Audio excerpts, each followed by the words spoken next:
I can hear it now. Fans take the field, and out of that eastern tunnel pour 215 well-drilled, well-disciplined Michigan bandsmen.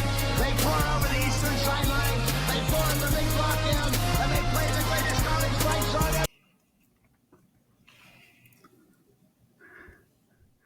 Hey, Seth, I think I'm going to make a promise to you by next week. I'm going to add some highlights. You got to send me some of your favorite clips, and I'll drop them in the intro. I just did that. There's a guy he posted on the front page of MGO blog. He wrote he's been like our resident war dad in the diaries, where he like likens every single game to some war that no one remembers. Yeah, and and he was putting together a update to the Better Son or Daughter song. To that, so he was like, I don't have any of the hurdled fools. Can you send me one? I'm like, oh, can I? Nice. So you got some stuff ready. Immediately took. Oh yeah, I have a folder of hurdled fools on my desktop. Nice, man. Yeah. that thing is always ready to be sent. So awesome. Yeah, if you want some hurdled fools, send me some new stuff. We'll get that for updated because apparently we're national champs. Yes. I don't know if you heard. National champion. We're national champions. Unbelievable. The number one team in the country. There's like this writer that I know, editor, writer, really good looking guy, and he actually predicted it before the season started in print. Do you happen to know who that guy is? Well, if you hadn't said that he was good looking, I would have. But that come on, that rules me out, sir. Don't be modest, Seth. So. I trimmed my beard this week, but I don't think that's going to help. That's all right. So, I mean, Team of Destiny, you felt it. I think everybody felt it, but you never really want to say it. But, I mean, no, I said I guaranteed it because that team was incredible. And, man, if you start looking at the defense that's coming back next year, and that's a good segue into what we're going to talk about. Because if you start looking at the defense next year, oh my God, this is talking 1997 levels of best ever. Yeah, I mean, you got guys coming back everywhere. The one guy we don't have coming back, Coach Harbaugh. So, I mean, my official, I've been getting a lot of text messages. I'm very thankful for where the program was when he showed up to where he left it. So very happy with how things are. I think you have a feeling, most people have a feeling it might be Sharon Moore. I really like Kalen DeBoer if this had happened a few weeks before, but it didn't. So it's funny. Alabama did the same thing with Oates, right? Where like they picked him up, and then a few weeks later we lost John Beilein. We're like, oh, that was the guy we were going to ask. That's okay. Yeah. Well, we have this other guy. But I don't think Sharon Moore is Juwan Howard in this case. I think he's Benny Oosterbaan. Anyway, we should get into this, right? Let's do it. I want to get into defense. Well, you're pulling it up.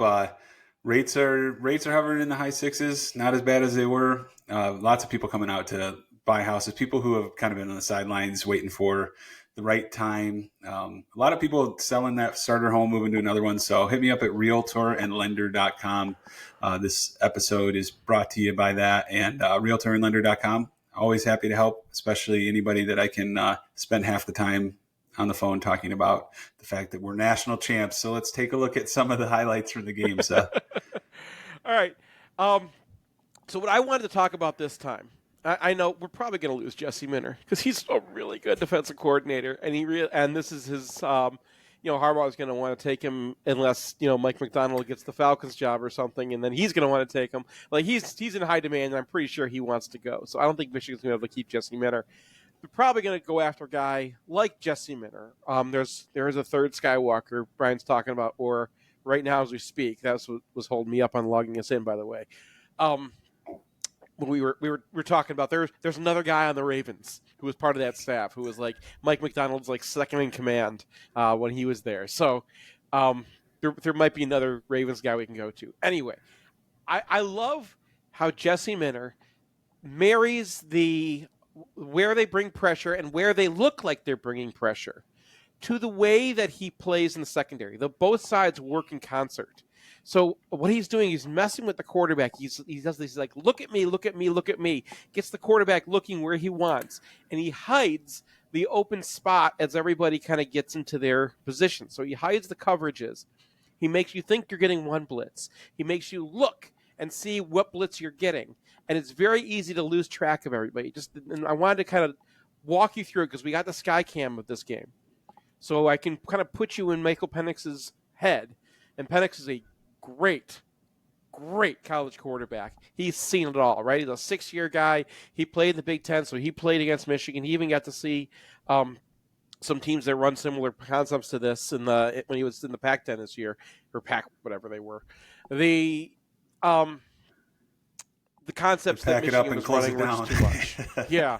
So let's take a look. All right. So they were using these pre-snap shifts all the time. This is Washington's plan. They're going to do these pre-snap shifts all the time, and then they like to have tags on their routes. So you normally have a guy running out, and then he just kind of sits down here. They like to have these guys like running out and then turning into an up, right? They love to give Penix opportunities to kind of vamp as things go along, and that extends the amount of time because he's got a great offensive line. They can block for a very long time. It can extend the amount of time that he can get the ball out of there, and he can make plays for them. And he knows where everything is. He sees how your defense is. Yeah, and on the season, he was pressured significantly less than any other quarterback, and great numbers come from quarterbacks who don't have to dance. You have time to set your feet and find somebody. The D-line did a great job. I mean, the whole defense did a great job, but he didn't take pressure like that the entire season, and it showed. And we're going to see how they did it because they didn't really bring a lot of guys, but they showed a lot of guys. All right, so they shift, right? They bring the running back there. Michigan shifts into this one high look. And everyone – so immediately he's got one look. He shifts into it. He sees a completely different look. And he's got 5 guys across the line of scrimmage here, right? You got the ends are wide. This end's over a tackle. This end's outside of the guard. So you got this big space in the middle with 2 linebackers filling the A-gaps. This looks like a blitz, right? So you're looking for this blitz, and then you get this sim pressure. This is the term for it, where you're gonna look like someone's gonna blitz, all right? Because this looks like cover 1 with everybody coming at you, and then look at Samerstill, right before the snap, Samerstill's coming in and giving him that look, and then watch where his eyes are. All right, Penix is looking there. He watches. Okay, he's backing out. Looks in here because he expects the pressure up the middle. Doesn't see the pressure in the middle. These 2 linebackers both dropped out. So now he's discovering the linebackers. What he's not doing is getting into what his rhythm should be and getting into what his read should be, right? He's worrying about where all the pressure is coming from. The other thing he's not doing is seeing where the pressure is actually coming from, because meanwhile, you got both of these guys spinning off their blocks. Jenkins is going to have a great move here. You mentioned the defensive line. Jenkins is coming free.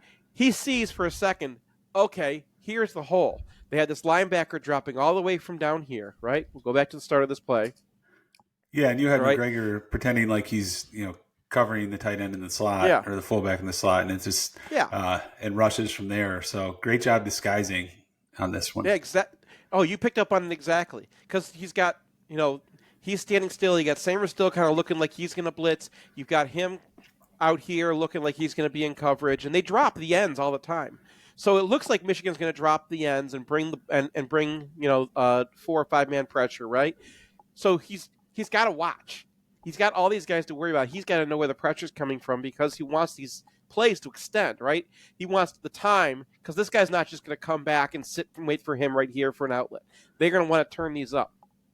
So he's watching back there, and the hole that Michigan left is you've got Colson right here, and Colson's got to get all the way back and drop into this lane right here before this is open. So he's got a space open, but he doesn't see it until he's right here, and by then, it's too late.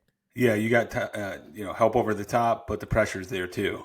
That's it's really nicely done. These windows don't last very long, and what you're supposed to do is be able to see what the window is. Now, if he identifies the pressure and knows this guy's coming off, he knows that as soon as he clears him, he's got it. But he gets over there too late. His eyes finally get there too late. He doesn't watch the clear, sees the linebacker and goes, okay, now I'm going to have to go down over here, and then pressure gets to him.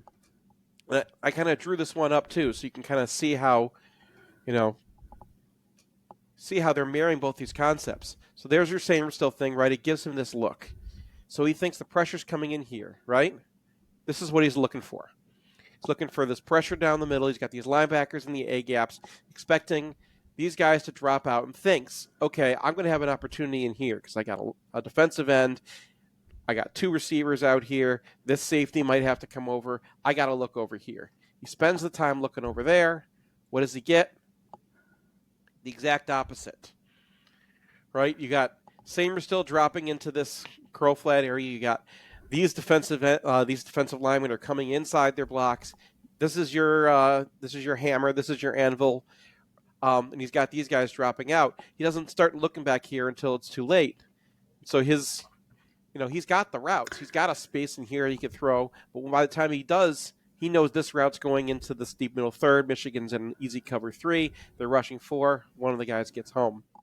Yeah, and I mean, this is a level of complexity you don't see from a lot of college defenses. Obviously, it's based off NFL defensive concepts. So, Minter's bringing this to us from the Ravens, which have always done a heck of a job with this type of stuff. So hopefully we get another Ravens replacement. I would be shocked if Minter, is back. You don't have somebody do that well and have that kind of upside that doesn't go to the NFL if that's their desire. Oh, totally. Yeah. And I mean, so they're using these things all the time. And the nice part is they know that Michigan knows what they're doing, right? So Michigan's taking the advantage. And they're designing this so that they're saying, you have to look over here, right? So they give them this shift. They give them the look. Look at that little over there, right? You see that? We'll watch it again. This is Keon Sabb. He came all the way down. And look at this look they give him. When you have a safety lined up over another defensive back on top of a guy, because you always have one guy lined up over a player, right? That's usually a tell they're blitzing. Yeah. So they're giving him we are blitzing from here. And then he even gets that little deal there, right? Yeah, just Michigan a little saying, step. Look at me. Yeah. Look at me. Look my at weight me. Look shifting at me. your way. Right? Okay. Where do his eyes go? Right over there. Everyone drops. They're taking away everything. And then that's all he gets time for because Grant beats a guy. And so this is what they're so good at. They're so good at mirroring these concepts together where they know how to take away where the throw should go. Now he starts, as the games go, this is the same look we saw before, right? Where they get all those guys lined up across the line of scrimmage. This time they're bringing them. This is on a fourth and 13 late. Okay? Same thing. They load the middle and make it look like they're coming in the middle. And look, they drop all these guys over here. He's just got to chuck it away. Now, unfortunately, got a pass interference there to negate it, but they got a holding, and so we replayed this. But, I mean, even in the fourth quarter, we're still showing him, look, he sees the stab there. He's watching the middle. He sees where all these guys are. We're saying, look at me, look at the middle, look at the middle, look at the middle. And by the time he's looking in the edge where the pressure's really coming from, or he's looking around where his guys are, he can't find anything. He's got 2 defensive tackles dropping. It's all confusing.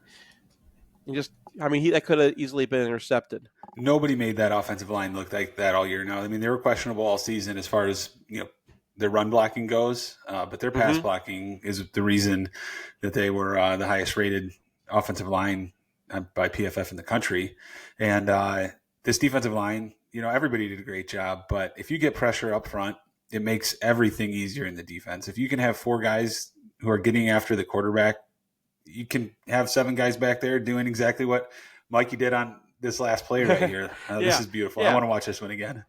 I want you to watch this, but I want you to watch it with Penix's eyes, okay?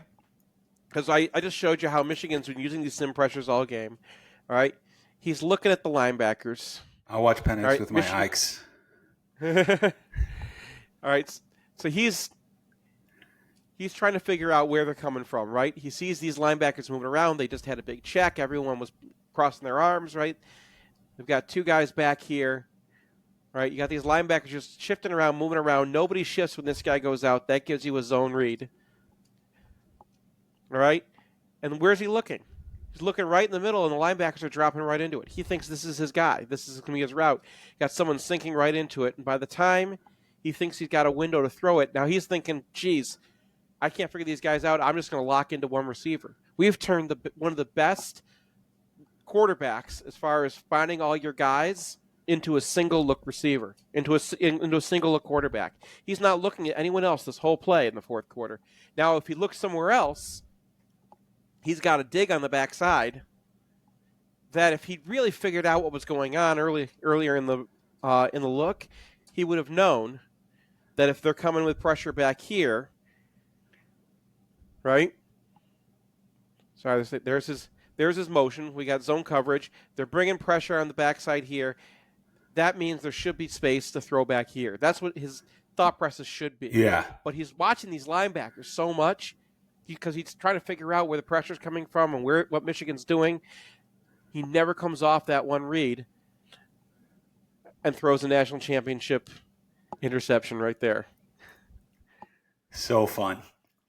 I mean, what a player Sainer still was, going from the slot to being one of the best defensive backs that I can remember. Just, I mean, all in all, and a guy that size, like a sure tackler too. It wasn't just making athletic plays. It was like if he was in space with somebody, it didn't matter if it was a 6'5" tight end or a jitterbug. He was going to make the sure tackle almost every time. Like, I don't know if there's a player that like makes me smile when I think about watching him more than that guy. Yeah. Are you talking about this play? Oh yeah. I had that one pulled up because guess what that play was too? Look at the look. Look, we got 5 guys across the line of scrimmage. You see that? Linebackers right. It's the same look we had before, right? This is the late in the first quarter. Sorry, same look. And look what happened. This is a 3rd and 5. Michigan drops those tackles right into there. All right. Penix is like, okay, screw it. I'm just going to dump it off to this guy before he even turns up. And that's why you can play this way, because, look, you got this guy in all this space versus Hammerstill, and as long as you have the players who can wrap up like that, you can play it. So even when he does find the hole in the defense, right, he figures out exactly what they're doing, expects the pressure, expects them to drop somebody back here because he's seen this a couple times, decides he's not even going to look at this crossing route that should have been the number 1 read when they drew this up, and goes to his check down really early. And that's the only way he gets that out. But it doesn't matter because of that. Yeah, I mean, not giving up yak, the yards after the catch is yards after contact is enormous. I mean, being able to make that sure tackle, because if he misses that tackle, there's no way we're chasing him down. It's 15, 20 yards usually up the sidelines in a play like that. They know that. And in college, you get missed tackles out there at an extremely high rate. But this team just tackled. We had a few in the first quarter that made me a little nervous, but it seemed like they were more jitter type plays. And I think one was Keon Sabb, a guy that you're not necessarily expecting to make that play every time. But this team, we're going to tackle like this next year, Seth? Or is this Jim Harbaugh's attitude imprinted? I mean, look at the dudes we got. So, I mean, they could use Burrows at the nickel, or they could move McBurrows to cornerback, play more at nickel, and you still have Page and Sabb that you can put out there at safety, and Quentin Johnson has another year of eligibility. So you have a lot of options out there at safety to play around a lot, to have those guys be interchangeable, because they've all played safety, they all could play some nickel. I mean, I think next year's defense, you're going to have Will Johnson stepping into his Woodson year. I think, you figure out that other cornerback spot and you really got something. Now, the one thing you have to do is you can't screw up, right? We talked about the same kind of look, right? Same sim pressures, right? Michigan's they're going to show blitz down here. They're going to drop up one guy. So they're only bringing 4, even though they kind of confused him. But this is a 4th and 7. Michigan is sitting on a short route. And Samerstill looks up the short route and doesn't expect Odunze to go deep. So that was that same look you saw before where he got that wrap up. They saw it too. They went back to it. And look, this is why he was in the fourth quarter when he was looking at that one spot the whole time instead of. Yeah.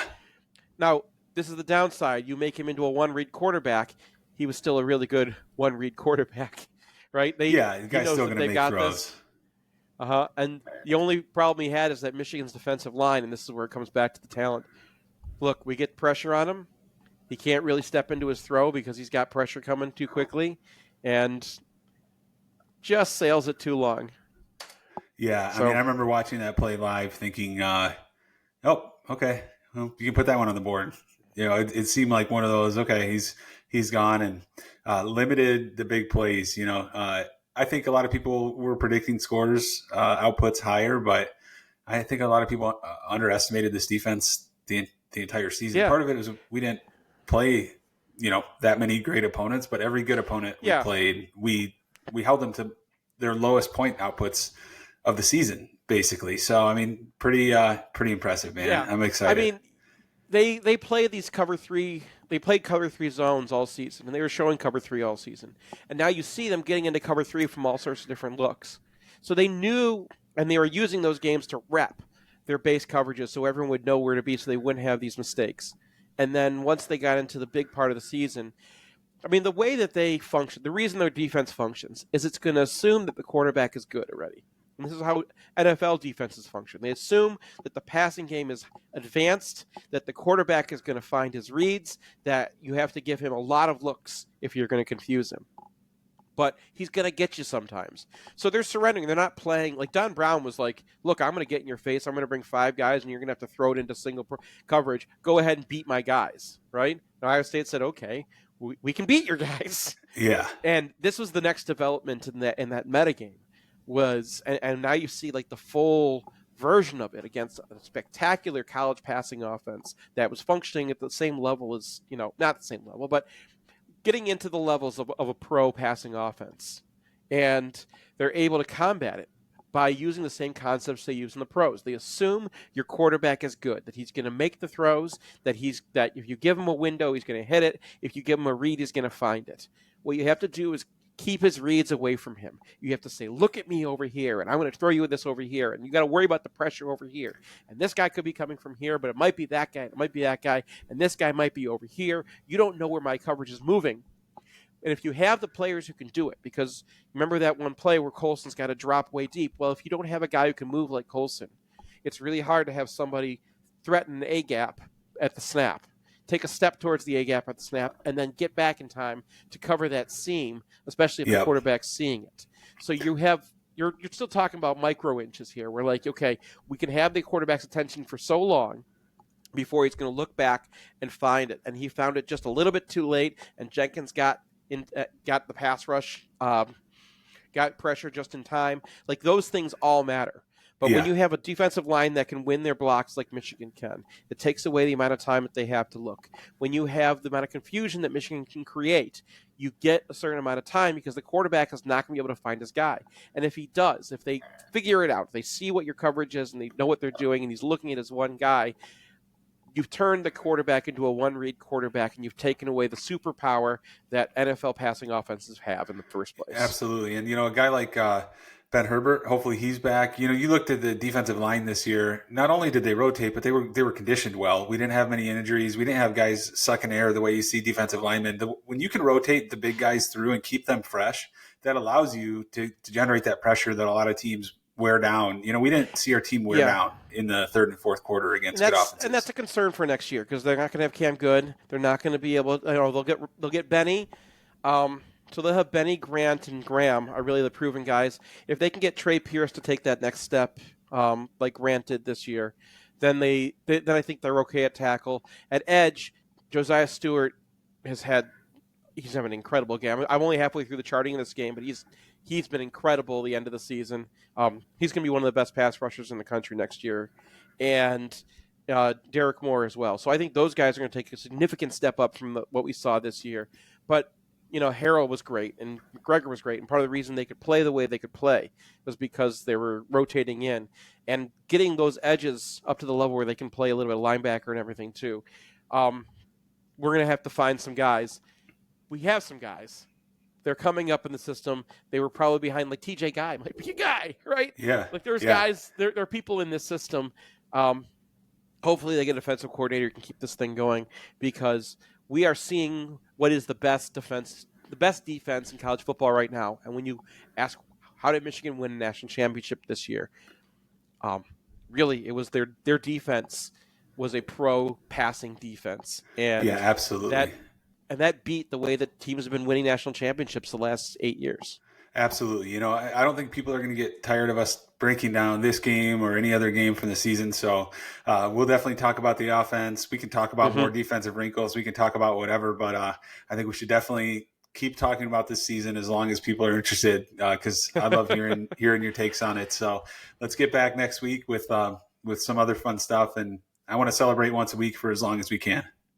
All right, man. All right, All right, go man. Blue. Go Blue. National champions. National champs.